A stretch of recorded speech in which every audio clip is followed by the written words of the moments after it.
Јас си припаѓам на македонската литература, а мојот јазик на изразување, како што знаете, е македонскиот јазик. Нема да бидете зачудени, нели, ако речам дека јазикот на кој сите се изразуваме е за нас најубавиот јазик на светот.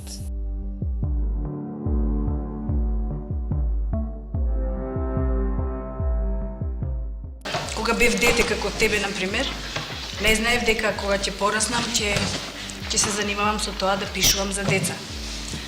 Тогаш мислев дека ќе бидам, например, шахист или инженер, можеби, ма ни на крај на ум не ми паѓаше дека ќе пишувам за деца.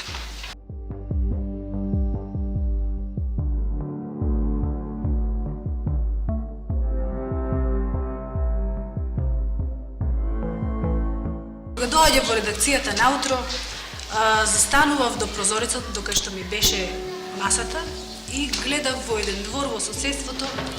Тоа беше една малечка кухичка ниска во која што живееше едно детенце и имаше еден мачор. Слушав како постојано го бркаше тој мачор и викаше по него Фигаро, Фигаро. Јас си замислив дека би можела да пишувам за тоа дете и за тој мачор Фигаро.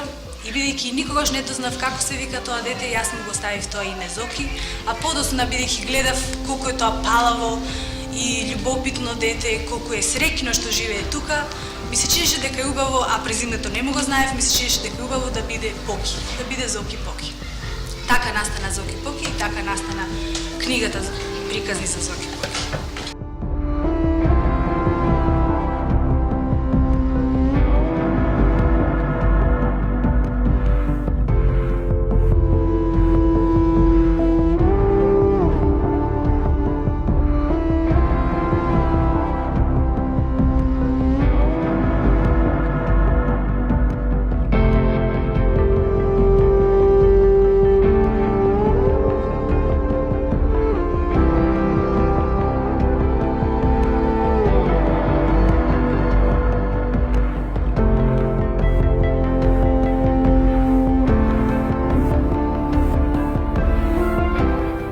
Размислувам пред да почнам да пишувам една книга, за да ви ја направам таа поинтересна, да ви донесе нешто што ве интересира вас и што ќе ви даде одговор на некои прашања.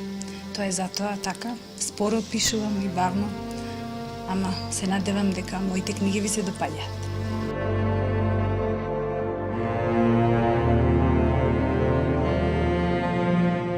Причинува навистина големо задоволство кога ќе се сретнам со деца. Тоа е затоа што пред се, вие можете да бидете големи пријатели и тоа особено ме радува. А потоа затоа што, иако изгледа поинаку, јас од вас всушност многу учам. Вие можеби си мислите дека јас затоа што сум возрасна знам многу повеќе од вас. Ние возрастните учиме од децата тогаш кога ни е најтешко, знаеме како да се однесуваме кога гледаме во вас, бидејќи во вас децата се наоѓа се.